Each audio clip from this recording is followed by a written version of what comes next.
வணக்கம். கொஞ்சம் உங்களோட சேனலில் கவியரசர் கண்ணதாசன் நினைவலைகள்ங்கிற பதிவில் கண்ணதாசன் எழுதிய ஒரு பாடலின் உண்மை கதையை, அதாவது மதுரை மீனாட்சி அம்மன் கோவிலில் உள்ள ஒரு சந்நிதியின் உண்மை கதையை பற்றி நாம் இந்த பதிவில் காண இருக்கிறோம். நம்மளோட சேனலில் கவியரசர் நினைவலைகள்னு சொல்லி பிளேலிஸ்ட் க்ரியேட் பண்ணி அதில் கவியரசர் கண்ணதாசன் பாடல்கள் பற்றிய பதிவு அதில் வெளியிட்டிருக்கேன். உங்களுக்கு விருப்பமுள்ளவர்கள் உங்களுக்கு நேரம் கிடைக்கும்போது அதில் பார்த்து ரசிக்கலாம். கவியரசர் கண்ணதாசன் காலம் கடந்து நம்முடன் வாழும் கவிஞர். அவருடைய பாடல்களால் நம்முடன் இன்றும் வாழ்ந்து கொண்டிருக்கிறார். அவருடைய பாடல்களை கேட்காத ரசிக்காத ரசிகர்களே இல்லை என்று சொல்லலாம். சோகம், மகிழ்ச்சி, துக்கம், தத்துவம், பக்தி என்று எல்லாம் கலந்த ஒரு கலவையான பாடல்கள் தான் அவருடைய பாடல்கள். அந்த பாடலில் இந்த பாடலை பற்றிய ஒரு பதிவினை நான் படித்து ரசித்ததை உங்களுடன் பகிர்ந்து கொள்கிறேன். கண்ணதாசன் எழுதிய ஒரு பாடலின் இடையே வரும் 2 வரிகளில் இவ்வளவு பெரிய உண்மை.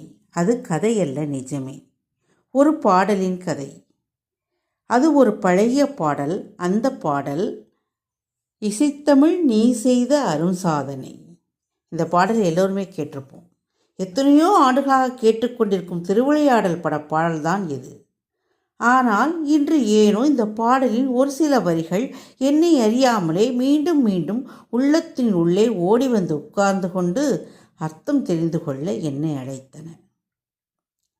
சிவலிங்கம் சாட்சி சொன்ன கதையும் பொய்யோ, மாமன் திருச்சபை வழக்குரைத்த முறையும் பொய்யோ. பாடலின் இடையே வரியும் வரிகள் இவை. இத்தனை வருடங்களாக இந்த பாடல் வரிகளை கேட்டுக்கொண்டிருக்கிறோமே, அது என்ன சிவலிங்கம் சாட்சி சொன்ன கதை? நண்பர்கள் சிலரிடம் கேட்டு பார்த்தேன். அது அதாவது சிவனின் திருவிளையாடல்களில் அதுவும் ஒன்று. அதற்கு மேல் முழுசா தெரியலையே என்ற பதில்தான் வந்தது. சரி, பாடலை எழுதியவர் யார் என்று பார்த்தேன். கண்ணதாசன். சும்மா எழுத மாட்டார் கண்ணதாசன். அவர் ஒரு வரி எழுதினால் அதற்குள்ளே 1000 அர்த்தங்கள் ஒளிந்திருக்கும். கூகுளில் அங்கும் இங்கும் தேடி ஓடி சிவலிங்கம் சாட்சி சொன்ன கதையை படித்தேன். அது இதுதான். அந்த காலத்தில் காவிரி பூம்பட்டினத்தை சேர்ந்த வணிகன் ஒருவன், அவன் பெயர் அரதனகுப்தன், மதுரையை சேர்ந்த ஒரு பெண்ணை திருமணம் செய்து கொண்டு மதுரையிலே வாழ்ந்து வந்தானாம். காவிரி பூம்பட்டினத்தில் வசித்து வந்த அவன் தங்கைக்கும் தங்கையின் கணவருக்கும் தங்கள் மகள் ரத்னாவளியையும் அரதனகுப்பனுக்கே மனம் முடித்துவிட மனதுக்குள் ஆசை. எதிர்பாராமல் ஒரு நாள் அரதனகுப்பனின் தங்கையும் அவள் கணவரும் இறந்து விட்டதாக காவிரி பூம்பட்டினத்தில் தகவல் வர உடனே புறப்பட்ட அரதனகுப்தன் காவிரி பூம்பட்டினம் சென்று தங்கையின் இறுதிச் சடங்கில் கலந்து கொண்டு விட்டு திரும்பும்போது தாய் தகப்பனை இழந்து நின்ற ரத்னாவளியையும் அழைத்து கொண்டு வரும் வழியில் திருப்புறம்பயம் என்ற இடத்திலே ஒரு புன்னைவனம், அதில் ஒரு வன்னி மரம், அருகில் ஒரு சிவலிங்கம், சற்று தள்ளி ஒரு கிணறு. கட்டுச்சோரை பிரித்து சாப்பிட்டுவிட்டு அங்கேயே தங்கிவிட்டார்கள் இருவரும். காலையில் கண்விழித்த ரத்னாவளி பதறிப்போனால். காரணம், அசைவற்று கிடந்தான் அரதனகுப்தன். நள்ளிரவில் நல்ல பாம்பு கடித்திருக்கிறது அவனை. தற்செயலாக அந்த வழியாக வருகிறார் திருஞான சம்பந்தர். நடந்ததை அறிந்த அவர் ஈசனிடம் முறையிட உயிரோடு எழுந்தான் அரதனகுப்தன்.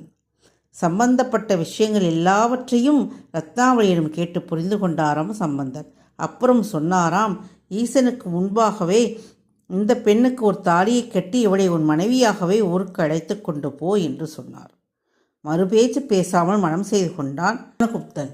இந்த கல்யாணத்திற்கு சாட்சிகள் அங்கே இருந்த ஒரு வன்னி மரமும் கிணறும் சிவலிங்கமும் தான். இருவரும் மதுரை சேர்ந்தார்கள். கணவனோடு இன்னொரு பெண்ணை கண்டு கோபம் கொண்ட முதல் மனைவி கொதித்து போனாளாம். ரத்னாவளி நடந்த விஷயங்களை உள்ளது உள்ளபடியே சொல்ல அதை கொஞ்சமும் நம்பவில்லையாம் முதல் மனைவி. வழக்கு சபைக்கு வந்தது. திருமணம் நடந்ததற்கு சாட்சி என்ன என்று எல்லோரும் கேட்டார்கள். மனிதர்கள் யாரும் இல்லை, சிவலிங்கமும் அன்னிமரமும் கிணறும் தான் சாட்சி என்று கூறினாள் ரத்னாவளி. முதல் மனைவி கேலியாக கேட்டாலாம், இப்படி ஒரு கேள்வி, ஓஹோ, அந்த சிவலிங்கம் இங்கே சாட்சி சொல்லுமா என்று. கூடி இருந்தவர்கள் விழுந்து விழுந்து சிரித்தார்களாம். கூனி குறுகி போன ரத்னாவளி கைகூப்பி அழுதாள். கண்களில் கண்ணீர் வடிய கதறினாளாம் ரத்னாவளி. ஈசனே, இது என்ன சோதனை? இப்போது எனக்காக இங்கு சாட்சி சொல்ல வருவது யார்? சொல் இறைவா, சொல் என்று ரத்னாவளி பெருங்குரல் எடுத்து கதறியழ அந்த அழுகையை நிறுத்தியது அங்கே கேட்ட ஒரு குரல். நாங்கள் சாட்சி. குரல் வந்த திசையில் கூட்டத்தினர் அனைவரும் திரும்பி பார்க்க ஈசன் அங்கே எழுந்தருளி நின்றாராம். ஆம், இவர்கள் திருமணம் நடந்தது உண்மைதான். ரத்னாவளி கல்யாணத்துக்கு சாட்சியாக கல்யாணம் நடந்த இடமான திருப்புறம்பயத்தில் இருந்த வன்னிமரமும் கிணறும் லிங்கமும் இன்று முதல் இந்த மதுரை கோவிலில் என் சந்நிதிக்கு ஈசான மூலையில் சாட்சியாக இருக்கும் என்று சொல்லி மறைந்தாராம் ஈஸ்வரன். பார்த்தவர் அனைவரும் பரவசப்பட்டு போனார்களாம். இப்போதும் மதுரையில் சுவாமி சன்னதிக்கு வெளிப்பிரகாரத்தில் சிவன் சன்னதி மூலையில் வன்னிமரம், கிணறு, சிவலிங்கம் ஆகியவை இருக்கிறது. ஏற்கனவே மதுரை கோவிலுக்கு அடிக்கடி நான் போயிருக்கிறேன். ஆனால் அப்போது இந்த கதை தெரியாதால் கவனிக்கவில்லை. இனி போகும்போது தேடிப்போய் பார்க்க வேண்டும். கும்பகோணத்திலிருந்து சாட்சி சொல்ல மதுரை சென்றதால் சாட்சிநாதர் என்றும் ஸ்ரீ சாட்சிநாத சுவாமி என்று பெயர் கிடைத்ததாம் திருப்புறம்பரம் கோவில் சிவனுக்கு.